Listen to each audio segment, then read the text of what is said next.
सर्वेभ्यो नमः। कठोपनिषद के द्वितीय अध्याय की प्रथम वल्ली को आज हम प्रारंभ कर रहे हैं। पीछे हमने देखा कि नचिकेता ने यमराज से बहुत से प्रश्न किए, 3 वर मांगे और तीसरे वर को लेकर के जब यमराज कुछ नानुनुच कर रहे थे तो भी बहुत परीक्षा लेने के बाद उन्होंने नचिकेता को अपना तीसरा वर देना स्वीकार किया। और फिर नचिकेता के द्वारा ये प्रश्न करने पर कि अगर परमात्मा जो ब्रह्म है सब में विद्यमान है तो वो सबको दिखाई क्यों नहीं देता? दिखना चाहिए ना, जैसे अभी सामने कुर्सी पड़ी है तो सबको दिख रही है, सामने टेबल है तो सबको दिख रहा है, लेकिन परमात्मा, यमराज को नचिकेता ये पूछते हैं कि परमात्मा सब में विद्यमान है तो वो दिखाई क्यों नहीं देता? तो इस संदर्भ को आगे चलेगा कि परमात्मा सबको दिखाई क्यों नहीं देता। इसके संदर्भ में नचिकेता के लिए यमराज प्रारंभ करते हैं। बहुत प्रसिद्ध श्लोक है, द्वितीय अध्याय की प्रथम वल्ली का प्रथम श्लोक। प्रांचिखानि व्यत्रिणत् स्वयंभू तस्मात् परां पश्यति न अंतरात्मन् कश्चित् धीरः प्रत्यगात्मनमैक्ष दावृचक्षुर्मृतत्वमिच्छन्। स्वयंभू कहते हैं जो स्वयं प्रकट होता है। बहुत सी जगह पर शिवलिंग का जहाँ होता है वहां लिखा होता है ना स्वयंभू शिवलिंग, तो जो अपने आप होता है उसको स्वयंभू कहते हैं। स्वयंभू मीन्स स्वयं और भू मीन्स होना, जो अपने आप हो गया, जिसको किसी ने बनाया नहीं है, किसी ने कंस्ट्रक्ट नहीं किया, तो उसको स्वयंभू कह देते हैं। या जैसे पीछे ये आतंकवादी संगठन जो है तो इनके जो जर्नैल होते हैं वो भी स्वयंभू हो जाते हैं।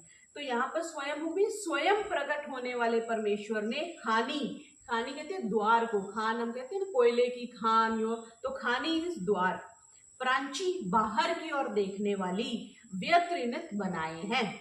तस्मात इसलिए प्रांग बाहर की वस्तुओं को पश्यति देखता है। जो परमात्मा ने इंद्रियां बनाई हैं, इनके जो द्वार बनाए हैं ये बाहर की तरफ देखने वाले बनाए हैं, इसलिए तस्मात परांग पश्यति, वो बाहर की तरफ देखता है। जैसे कई बार पहले, अब तो जो डोर है वो 2 वे आ जाते हैं, बाहर को भी खुल जाता है अंदर को भी खुल जाता है। नहीं तो पहले जो दरवाजा होता था या वो अंदर की तरफ खुलता था या वो बाहर की तरफ खुलता था, तो खुलता एक ही तरफ था, तो बाहर की तरफ खुलता था तो बाहर को धक्का मारना पड़ता था। सेम वे जो परमात्मा ने जो इंद्रियां बनाई है उनके जो डोर है, उनके जो दरवाजे हैं वो बाहर की तरफ है, अंदर की तरफ नहीं है। तो वही कह रहे हैं अंतरात्मा न, अंतरात्मा को नहीं देखते, वो सब बाहर ही देखते हैं। कश्चित धीरा अमृतत्व, जो धीर व्यक्ति है, जो धैर्यवान है, जो भाग्यशाली है, वो अमृतत्व अमर पद को इच्छन पाने की इच्छा से, अंदर कौन देखेगा? जो अमरत्व को पाना चाहता है, जो मृत्यु के पार होना चाहता है, आवृत चक्षु आदि इंद्रियों को बाह्य विषयों से हटा करके वो अंदर देखता है। अब जैसे किसी ने बाहर कुछ देखना है तो वो बाहर देखेगा, लेकिन जिसको पता है कि सामान अंदर पड़ा है, जैसे वो कई बार एक मजाक में कहते हैं ना कि किसी बुढ़िया की सुई गुम गई, तो बुढ़िया सुई गुम गई तो घर के बाहर ढूंढ रही थी, तो किसी ने पूछा कि तुम्हारी अगर सुई गुम गई है तो कहाँ घूमी है? तो वो कहती है घूमी तो घर के अंदर है, तो ढूंढ कहाँ रही है? घर के बाहर। तो किसी ने पूछा जब सुई अंदर गुम हुई है तो घर के बाहर क्यों ढूंढ रहे हो? तो वो बोलती है कि घर के बाहर प्रकाश है, अंदर प्रकाश नहीं है। तो बिल्कुल वही बात है, हमारी जो सुई गुम हुई है वो अंदर गुम हुई है, इसलिए हमें उसको ढूंढने के लिए अंदर ही जाना पड़ेगा। भले ही वहां पे अंधेरा है, भले ही प्रकाश नहीं है, लेकिन आंखें बंद करके ही परमात्मा की प्राप्ति होगी। तो शब्द स्पर्श रूप रस गंध, ये जो सारे विषय हैं ये सारे बाहर के हैं, और जितने सब्जेक्ट्स हैं वो सारे इंद्रियों के विषय हैं। आंख जो है टेस्ट नहीं ले सकती, कान आपका सूंघ नहीं सकती, नाक आपका देख नहीं सकती, इनके एक स्पेसिफिक सब्जेक्ट है।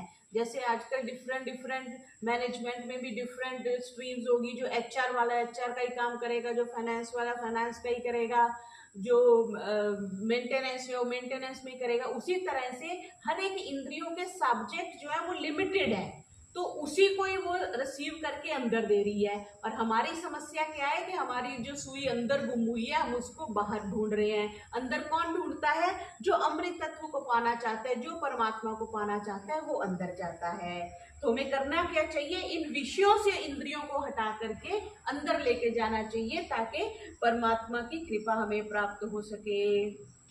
सो बाहर से हटाएंगे तभी अंदर जाएगा।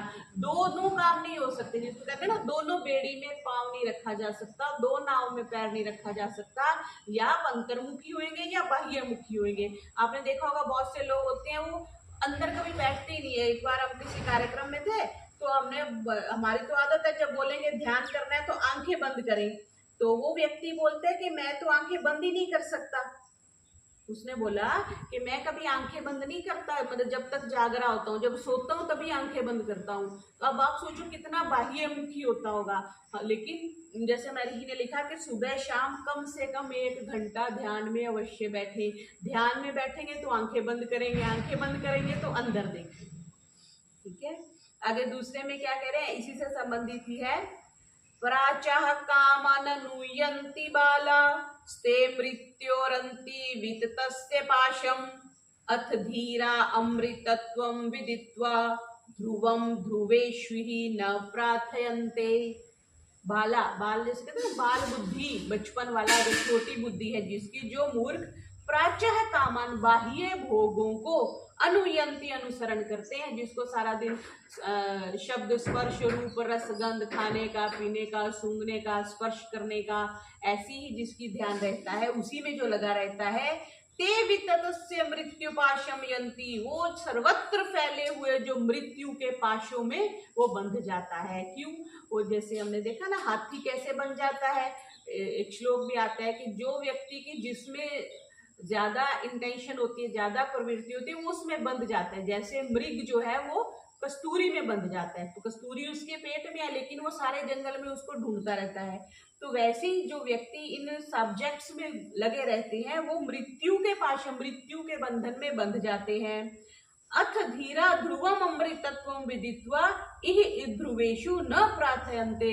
और जो धीर व्यक्ति है, जो बुद्धिमान व्यक्ति, जिनको पता है कि इंद्रियों का जो भोगने की सामर्थ्य है वो लिमिटेड है।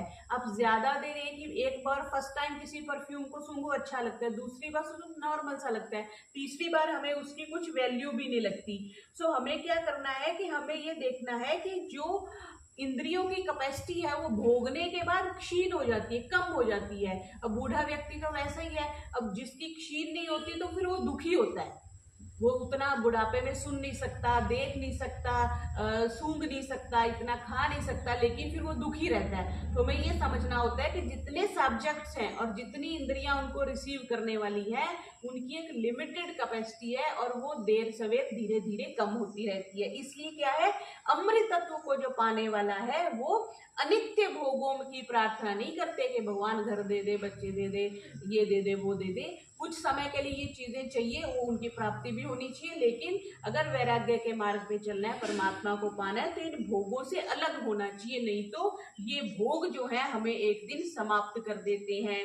क्यों? क्योंकि ये भोग तो दूसरी योनियों में भी मिल जाएंगे। कुत्ता भी रोटी खाता है, सोता भी है, मैथुन भी करते हैं, सारे प्राणी ऐसे करते हैं। हम विशेष किस लिए हैं कि हमें ब्रह्म की प्राप्ति के लिए प्रयत्न करना चाहिए, ऐसा नचिकेता को यमराज समझा रहे हैं।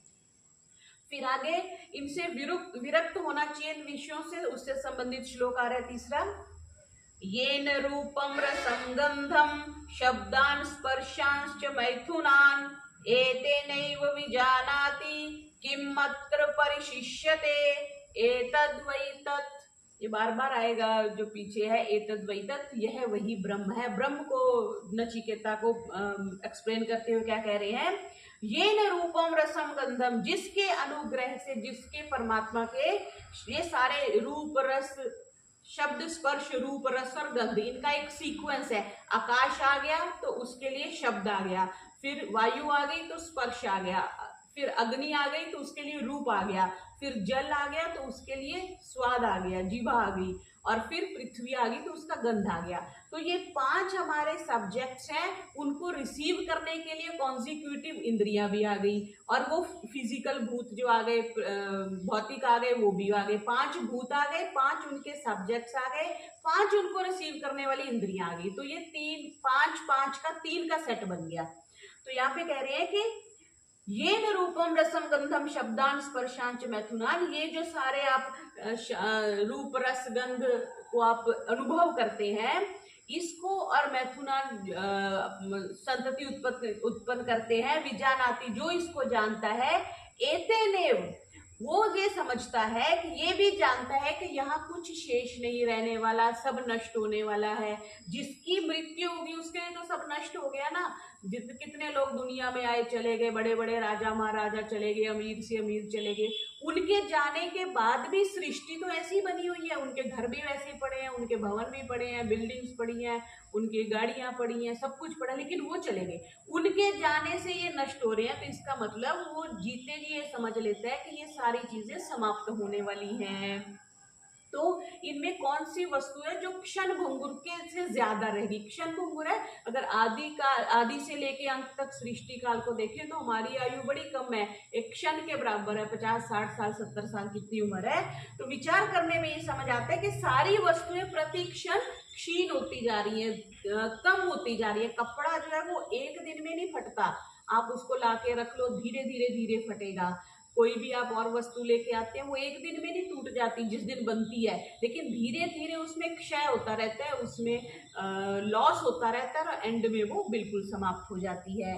तो नचिकेता को यमराज क्या कह रहे हैं कि तुम्हारे द्वारा पूछा हुआ ब्रह्म तो यही है जो सबका शेषी है, अंत में वही बचता है, बाकी सब समाप्त हो जाते हैं। क्योंकि प्रकृति की तो प्रलय हो जाएगी, प्रलय हो जाएगी तो मीन्स सारा कारणभूत जो है, सारा जो कार्य जगत बना हुआ है कारणभूत प्रकृति में चला जाएगा। तो यहाँ प्रकृति बिल्कुल नहीं रही, शरीर हमारे खत्म हो गए, आत्माएं जो है, आत्मा नित्य रहेंगी परमात्मा की उसमें, लेकिन परमात्मा ही बचता है। तो एक तरह से शुरू में भी परमात्मा है और अंत में भी परमात्मा है, बस बीच में ये सारा जो जाल फैला हुआ है माया का, वो सारा बीच में ही है। तो इसलिए सबका जो पर्यवसान है, सबका जो एंड डेस्टिनेशन है, वो परम पिता परमात्मा है, परम ब्रह्म है, और उसी की जो अवधि है वो सबसे अधिक है, और वही सबकी परम गति है, हमें उसी गति को प्राप्त होना है। फिर आगे उसी से संबंधित चौथे श्लोक में क्या कह रहे हैं?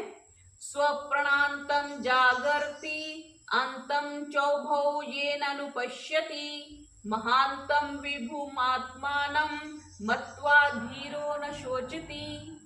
स्वपांतम, जो स्वप्न के दृश्यों को, जब हम सो जाते हैं तो बड़े अच्छे अच्छे स्वप्न देखते हैं ना।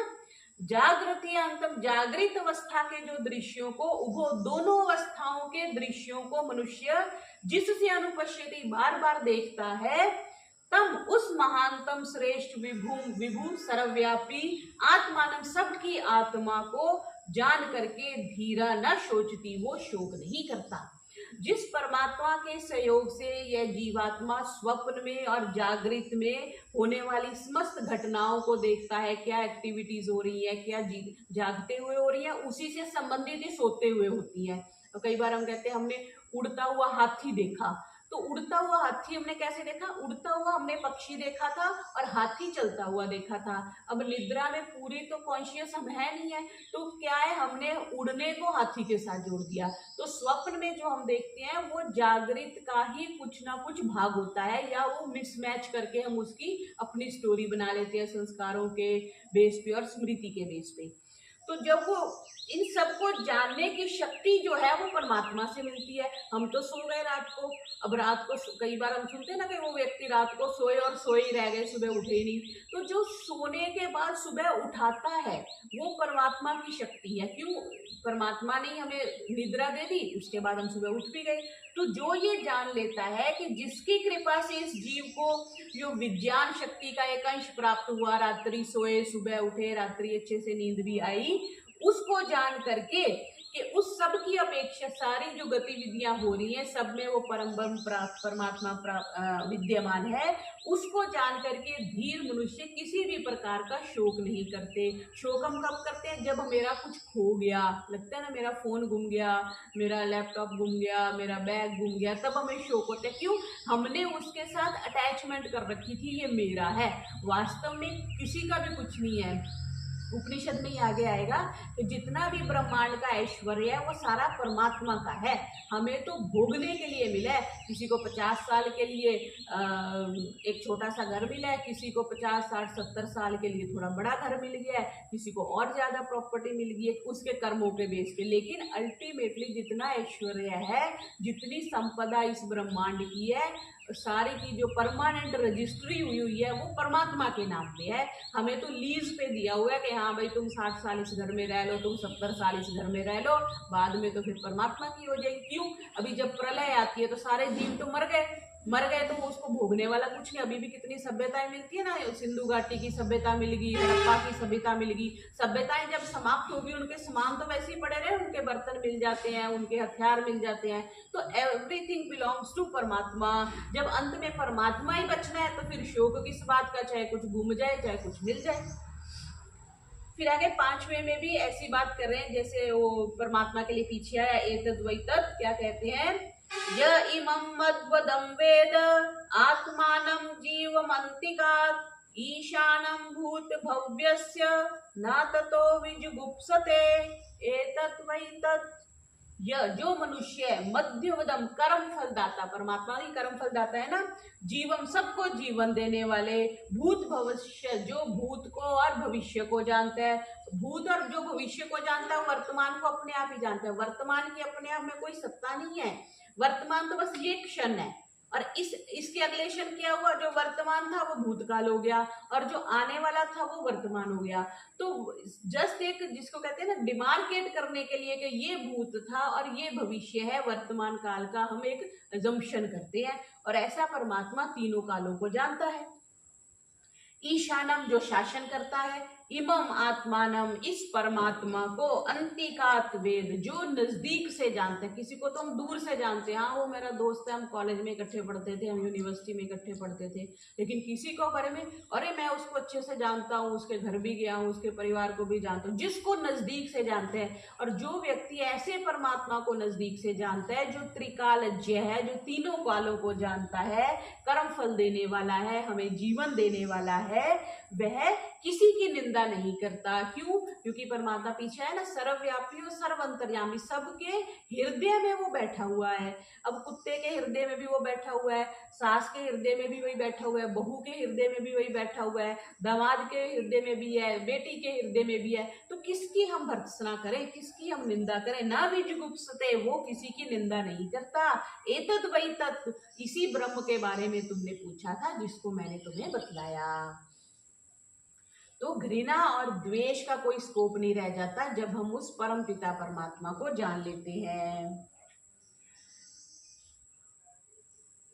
आगे छठा, य पूर्वं तपसो जातमद्भ्यः पूर्वम अजायत गुहां प्रविश्य तिष्ठन्तं यो भूतेर्भिव्यपश्यत् एतद्वैतत्। यह जो अद्भ्य, अद्भ्य कहते हैं जल से, पूर्वम जल से पूर्व, अजायत हिरण्यगर्भ रूप में प्रकट हुआ था। वो अपने संध्या, अपने ईश्वर स्तुति प्रार्थना उपासना के मंत्र में बताते हैं हिरण्यगर्भ। पहले एक स्वर्ण का, एक गर्भ का जैसे एक पिंड था, फिर उसमें विस्फोट हुआ और फिर उससे सारे ग्रह उपग्रह सारी धरती बनी। तो ये वेद मंत्र में भी आता है, वही बात आ गया कि हिरण्यगर्भ रूप में जो प्रकट हुआ था, तब उस पूर्वम सबसे पहले, तपसा जातम तप से उत्पन्न, वो तप से हुआ था। जो भी कुछ बनता है ना वो तप से होता है। तप को हम साधारण भाषा में कहें तो कई लोग ये कहते हैं ना कि मैंने पूरे जीवन में बड़ी मेहनत करी है तब ये जाके इतना महल खड़ा हुआ है। अक्सर हमारे माता पिता बोलते हैं ना सारी उम्र, वो तप किया होता है। अभी आज ही कोई बता रहे थे कि किसी व्यक्ति ने उस जमाने में कितने लाखों रुपए जमा किया, तो उसने तप किया तभी जमा हुआ ना। ना धन बिना तप के पैदा होता है, ना शिक्षा पैदा होती है, कुछ भी बिना तप के नहीं होता। अगर हम कहें कि बड़े हम कंफर्टेबल हैं, सुबह उठे रात को सो जाए, या जिन्होंने आज के समय में जो मेहनत नहीं कर रहे, जो आराम कर रहे हैं, उन्होंने पिछले जन्म में किया है। तप के बिना किसी भी चीज की जनरेशन नहीं होती, किसी भी चीज की उत्पत्ति नहीं होती। तपसह जातम, तप से उत्पन्न हुई है ये सृष्टि। गुहाम प्रविश्य, वो हृदय गुफा में प्रवेश कर गया।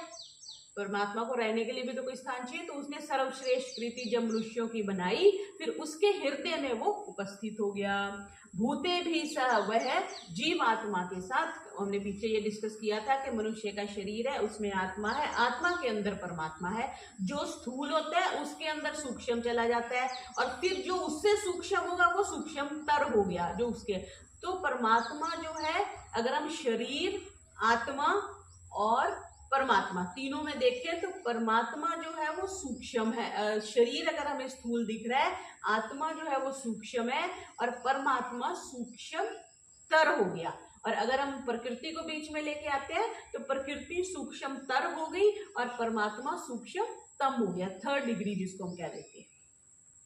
तिष्ठन्तम हृदय में वो रहता है। जो यह पश्यत, जो उस परमात्मा को देखता है, एतद वही तत्, वह परमात्मा है जिसके विषय में ये नचिकेता तुमने पूछा था।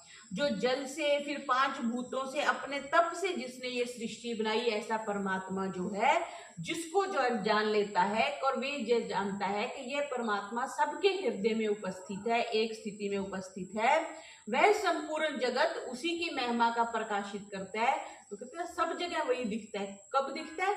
जब वो पहले अपने अंदर देख लेता है। हम किसके साथ दोस्ती करते हैं? जिसके साथ हमारे गुण कर्म स्वभाव मिलते हैं। जो एक साथ, दोनों का आइसक्रीम खाने का मन है तो दोनों घूमने जाएंगे, दोनों का पान खाने का मन है दोनों इकट्ठे जाएंगे। समान व्यसनम सखा, जिनके समान व्यसन होते हैं, समान हॉबीज होती हैं, समान गुण कर्म होते हैं, वो मित्र बनते हैं।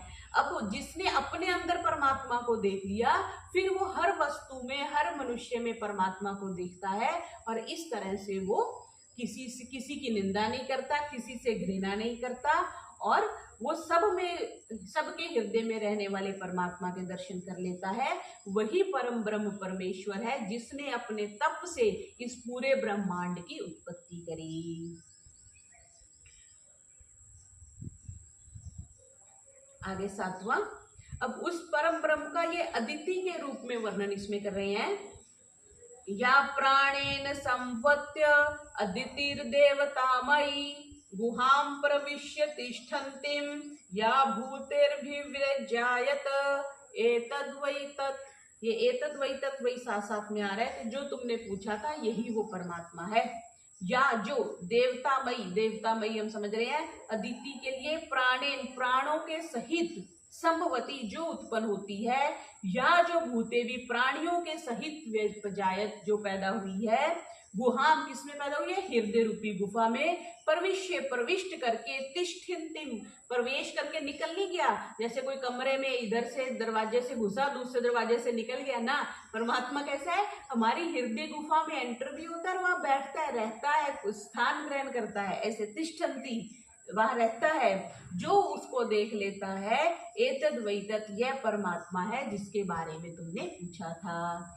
तो जो सर्व देवतामयी भगवती अदिति के बारे में भी कह सकते हैं, जो परम ब्रह्म के संकल्प से जीवनी शक्ति है ना। अगर हम उठ रहे हैं, बैठ रहे हैं, खा रहे हैं, कुछ शरीर में शक्ति है, ऐसे ही अग्नि में शक्ति है, हर चीज में कोई ना कोई एनर्जी जिसको हम कहते हैं शक्ति है।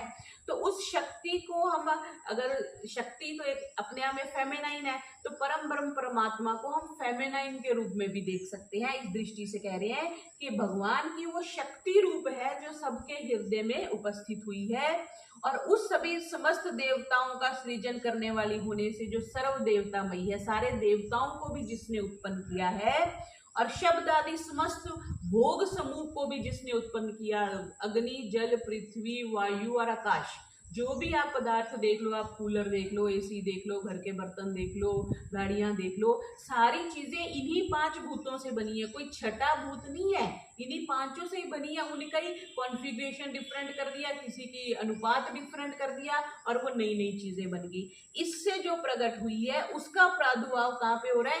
हृदय गुफा में वो शक्ति रहती है और वह परमेश्वर की महाशक्ति ही वस्तुतः परमेश्वर है और इस रूप में वो अपने को प्रकट करते हैं। यही वे ब्रह्म है जिसके बारे में नचिकेता तुमने पूछा था। तो आज हमने द्वितीय अध्याय के प्रथम वल्ली के 7 श्लोकों को देखा। ओम